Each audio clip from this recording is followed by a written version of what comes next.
ಇನ್ನು ಮೈಸೂರಿನಲ್ಲಿ BJP JDS ನಾಯಕರ ಶಕ್ತಿ ಪ್ರದರ್ಶನ ಮುಡಾ ಯಾತ್ರೆ ಸಮಾರೋಪ ಸಮಾವೇಶ ಇವತ್ತು ಹಮ್ಮಿಕೊಳ್ಳಲಾಗಿದೆ. ಏನು ಕಳೆದ 7 ದಿನಗಳಿಂದ ಏನು ಪಾದಯಾತ್ರೆ ನಡೆಯಿತು ಅದರ ಸಮಾರೋಪ ಸಮಾರಂಭ ಅಥವಾ ಸಮಾವೇಶ ಇವತ್ತು ಮೈಸೂರಿನಲ್ಲಿ ದೋಸ್ತಿಗಳ ರಣಕಹಳೆ ಕೆಲವೇ ಕ್ಷಣಗಳಲ್ಲಿ ಸಮಾವೇಶಕ್ಕೆ ಅದ್ದೂರಿ ಚಾಲನೆ ನೀಡಲಾಗುತ್ತೆ. ನೀವು ದೃಶ್ಯದಲ್ಲಿ ನೋಡ್ತಿರೋ ಹಾಗೆ ನಿಖಿಲ್ ಕುಮಾರ್ ಈಗ ಅಲ್ಲಿ ಎಂಟ್ರಿ ಆಗ್ತಿರೋದನ್ನ ಸೇಬಿನ ಒಂದು ಬೃಹತ್ತಾದಂತಹ ಹಾರವನ್ನ ರೆಡಿ ಮಾಡಲಾಗಿದೆ ಬರ್ಮಾಡ್ಕೊಳ್ಳೋದಕ್ಕೆ. ಸೊ ಮುಡಾ ಯಾತ್ರೆ ಸಮಾರೋಪ ಸಮಾವೇಶಕ್ಕೆ ಈಗ ಜೆಡಿಎಸ್ನ ನಿಖಿಲ್ ಕುಮಾರ್ ಹಾಗೇನೆ BY ವಿಜೇಂದ್ರ ನೀವೀಗ ನೋಡ್ತಾ ಇದ್ದಾರೆ ಅಶ್ವಥ್ ನಾರಾಯಣ್ ಎಲ್ಲರೂ ಕೂಡ ಒಗ್ಗಟ್ಟಿನ ಮಂತ್ರವನ್ನು ಜಪಿಸ್ತಾ ಇದ್ದಾರೆ. ಈಗ ಬಿಜೆಪಿ ಮತ್ತು ಜೆಡಿಎಸ್ನವರು ಇನ್ನು ವೇದಿಕೆಯಲ್ಲಿ BY ರಾಘವೇಂದ್ರ ಅವರು ಕೂಡ ಉಪಸ್ಥಿತರಿದ್ದಾರೆ, ಹಾಗೆ ಮುನಿರತ್ನ. ಸೊ ಹಲವಾರು ನಾಯಕರು ಸುನಿಲ್ ಕುಮಾರ್ ಸೇರಿದ ಹಾಗೆ ಅನೇಕ ನಾಯಕರನ್ನು ನಾವೀಗ ವೇದಿಕೆಯಲ್ಲಿ ನೋಡ್ತಾ ಇದ್ದೀವಿ. ಹಾಗೆಯೇ ಜೆಡಿಎಸ್ನ ನಾಯಕರುಗಳು ಸಾರಾ ಮಹೇಶ್ ಸೇರಿದ ಹಾಗೆ ಅನೇಕ ಘಟಾನುಘಟಿ ನಾಯಕರು ಇವತ್ತು ಸಮಾವೇಶದಲ್ಲಿ ಉಪಸ್ಥಿತರಿದ್ದಾರೆ.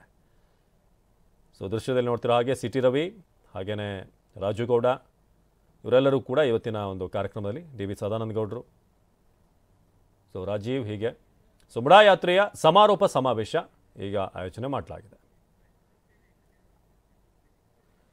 ಇನ್ನು ಮೈಸೂರಿನಲ್ಲಿ ಮುಡಾ ಯಾತ್ರೆ ಸಮಾರೋಪ ಸಮಾವೇಶ ಯಾತ್ರೆ ಒಂದು ಸಮಾರೋಪ ಸಮಾವೇಶಕ್ಕೆ ಮುನ್ನ ಬಿಜೆಪಿ ಸಭೆ ನಡೆಸಿದೆ. ಮೈಸೂರು ಖಾಸಗಿ ಹೋಟೆಲ್ನಲ್ಲಿ ಬಿಜೆಪಿ ನಾಯಕರ ಸಭೆ. ರಾಜ್ಯ ಬಿಜೆಪಿ ಉಸ್ತುವಾರಿ ರಾಧಾ ಮೋಹನ್ ದಾಸ್, ವಿಪಕ್ಷ ನಾಯಕ ಆರ್ ಅಶೋಕ್, ಸಂಸದ ಬಸವರಾಜ ಬೊಮ್ಮಾಯಿ, ಕಾರಜೋಳ ಸೇರಿದ ಹಾಗೆ ಬಿಜೆಪಿ ಮುಖಂಡರು ಈ ಒಂದು ಮೀಟಿಂಗ್ನಲ್ಲಿ ಭಾಗವಹಿಸಿದರು. ಸೊ ಯಾತ್ರೆ ವಿಚಾರದಲ್ಲಿ ಅಂದರೆ ವೇದಿಕೆಯಲ್ಲಿ ಏನೇನು ಮಾತಾಡಬೇಕು, ಯಾವೆಲ್ಲ ವಿಚಾರ ಕವರ್ ಆಗಬೇಕು, ಜೊತೆಗೆ ಯಾತ್ರೆಯ ಫಲಿತಾಂಶ ಏನು, ಎಷ್ಟರ ಮಟ್ಟಿಗೆ ಇದು ಇಂಪ್ಯಾಕ್ಟ್ ಆಗಿದೆ, ಜನರಿಗೆ ತಲುಪಿದೆ, ಇದು ಭಾಳ ಮುಖ್ಯ. ಅದಕ್ಕೋಸ್ಕರನೇ ಈ ರ್ಯಾಲಿಯನ್ನು ಮಾಡಲಾಯಿತು ಅಥವಾ ಯಾತ್ರೆ ಮಾಡಲಾಯಿತು. ಸೊ ಒಂದು ಮೀಟಿಂಗನ್ನು ಖಾಸಗಿ ಹೋಟೆಲ್ನಲ್ಲಿ ಬಿಜೆಪಿ ಅವರು ಮಾಡಿದ್ದಾರೆ.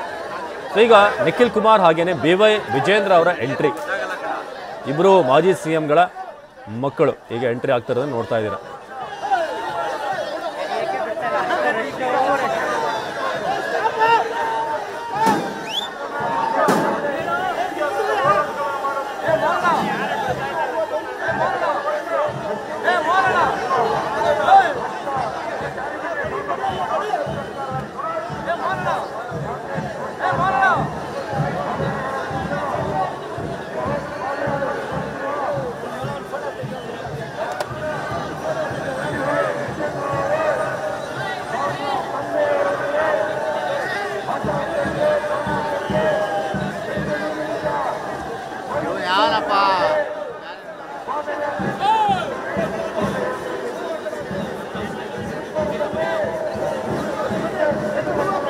ಇದೇ ಗ್ರೌಂಡು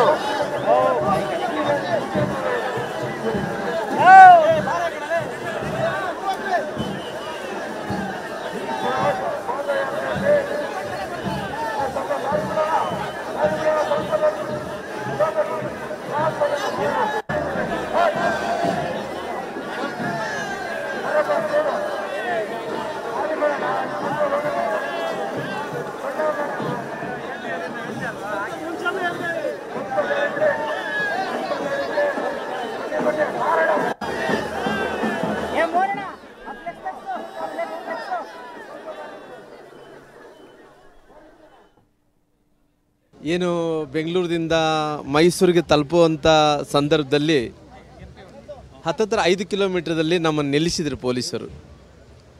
ಕಾಂಗ್ರೆಸ್ಸಿನ ಸಮಾವೇಶ ನಡೀತಾ ಇದೆ ಅಂದೇಳಿ ಮತ್ತು ನಮ್ಮ ಕಾರ್ಯಕರ್ತರೆಲ್ಲರೂ ಕೂಡ ಇಲ್ಲ ನಾವು ಹೋಗಲೇಬೇಕಂತ ಹಠ ಹಿಡಿದಂಥ ಟೈಮಲ್ಲಿ ವಿಜೇಂದ್ರ ಅವರು ಎಲ್ಲರೂ ಸೇರಿ ಇಲ್ಲ ಬೇಡ ಹೋಗೋದು ಬೇಡ ಅಂತೇಳಿ ಅಲ್ಲಿ ನಿಲ್ಲಿಸ್ಕೊಂಡಿವಿ. ಅಲ್ಲಿ ನಿಲ್ಲಿಸಿದ ನಂತರ ನಾವು ಒಂದು ಮೊಬೈಲ್ ಆನ್ ಮಾಡಿ ಸಿದ್ದರಾಮಯ್ಯರ ಭಾಷಣ ಕೇಳ್ತಾ ಇದ್ವಿ. ಪಾಪ ಎಲ್ಲೋ ಒಂದು ಕಡೆ ಧ್ವನಿ ಅಂತ ಆರಿ ಹೋಗ್ತಾ ಇತ್ತು, ತುಟಿಗಳು ಎಲ್ಲೋ ಒಂದು ಕಡೆ ಒಣಗೋಗ್ತಾ ಇತ್ತು. ಬಹುಶಃ ನಾನು ಸಿದ್ದರಾಮಯ್ಯರನ್ನ ಮುಂಚೆ ನೋಡಿದಂಥ ಸಿದ್ದರಾಮಯ್ಯರನ್ನ ಇವತ್ತು ಸಿದ್ದರಾಮಯ್ಯರನ್ನ ನೋಡಿದಂಥ ಟೈಮಲ್ಲಿ ಅವ್ರು ಎಲ್ಲೋ ಒಂದು ಕಡೆ ಕಾನ್ಫಿಡೆನ್ಸನ್ನು ಕಳ್ಕೊತಾ ಇದ್ದಾರೆ. ಒಂದು ಹಿಂದುಳಿದಂಥ ಸಮುದಾಯ ಅಂದೇಳಿ ಎದಕ್ಕಂತಾರ ಅಂದರೆ ಎಷ್ಟೋ ವರ್ಷಗಳ ಕಾಲ ಆ ಸಮುದಾಯಗಳ ಸಲುವಾಗಿ ನಿಂತು ಹೋರಾಟವನ್ನು ಮಾಡಿ ಆ ಸಮುದಾಯಗಳಿಗೆ ಜಸ್ಟಿಸ್ ಕೊಟ್ಟಂಥ ವ್ಯಕ್ತಿಗಳು ಹಿಂದುಳಿದಂಥ ನಾಯಕರು ಅಂದೇಳಿ ಕರೀತಾರೆ. ಇವತ್ತು ಹಿಂದುಳಿದಂಥ ಜಾತಿಗಳನ್ನ ಹಿಡ್ಕೊಂಡೇ ರಾಜಕಾರಣವನ್ನು ನಾವು ಮಾಡ್ಕೊಂಬಂದು ಅವರು ಮಾಡ್ಕೊಂಬಂದಾರ, ರೆಡ್ಡಿಯವರು ಕೂಡ ಮಾಡ್ಕೊಂಬಂದಾರ. ಇವತ್ತು ಹಿಂದುಳಿದಂಥ ಸಮುದಾಯಗಳ SC ಸಮುದಾಯಗಳ ಇವತ್ತು SC ಸಮುದಾಯಗಳ ರಕ್ಷಣೆ ಯಾರು ಮಾಡಬೇಕು? ನಮ್ಮಂಥವರೇ ಮಾಡಬೇಕಲ್ಲ. ಆ ಸಮುದಾಯಗಳ ಹಣ ದುರುಪಯೋಗ ಆದಂಥ ಟೈಮಲ್ಲಿ, ಭ್ರಷ್ಟಾಚಾರ ಆದಂಥ ಟೈಮಲ್ಲಿ ಒಂದು ಹೇಳ್ತಾರೆ ಅವರು, ಇಲ್ಲ ಭ್ರಷ್ಟಾಚಾರ ಆಗಿದ್ದಂಥ 187 ಕೋಟಿ ಸತ್ಯ, ಅದಕ್ಕೆ ಅವರು ರಿಪಬ್ಲಿಕ್ ಆಫ್ ಬಳ್ಳಾರಿ ಅಂತಂದರೆ ಸನ್ಮಾನ್ಯ ಸಿದ್ದರಾಮಯ್ಯನವರು ಇವತ್ತು ರಿಪಬ್ಲಿಕ್ ಆಫ್ ಕರ್ನಾಟಕ ಮಾಡಿದ್ದಾರೆ. ಅವರು ಸಿದ್ದರಾಮಯ್ಯ ರಿಪಬ್ಲಿಕ್ ಕರ್ನಾಟಕ ಆಗಿಬಿಟ್ಟಿದೆ ಇವತ್ತು. ನೋಡಿ, ಗಣಿ ಹಗರಣದ ವಿಚಾರದಲ್ಲಿ ಕೇವಲ ಅವರು ನಮ್ಮ ಇಮೇಜನ್ನು ಡ್ಯಾಮೇಜ್ ಮಾಡೋದಕ್ಕೆ, ಒಂದು ಮುಖ್ಯಮಂತ್ರಿ ಸ್ಥಾನ ಪಡೆಯೋದಕ್ಕೆ ಇವತ್ತು ಏನು ಜನಾರ್ದನ್ ರೆಡ್ಡಿ ಶ್ರೀರಾಮುಲು ಅವರ ವರ್ಚಸ್ಸು ಅವತ್ತು ಇಡೀ ರಾಜ್ಯದಲ್ಲಿ ಬೆಳೀತಾ ಇತ್ತು, ಇವ್ರನ್ನ ಹೊಡೆದ್ರೇ ನಾನು ಹೀರೋ ಆಗ್ತೀನಿ ಅಂತೇಳಿ ಇಲ್ಲ ಸಲ್ಲದ ಸುಳ್ಳು ಆರೋಪಗಳನ್ನು ಮಾಡಿ ಬಳ್ಳಾರಿಗೆ ಅವರು ಪಾದಯಾತ್ರೆ ಬಂದಿದ್ದು. ಇವತ್ತು 14 ವರ್ಷಗಳಾಗಿದೆ. ಈ 14 ವರ್ಷಗಳಲ್ಲಿ ಅವರು ಯಾವುದಾದ್ರೂ ಒಂದು ಆರೋಪವನ್ನು ಇವತ್ತು ಸಾಬೀತು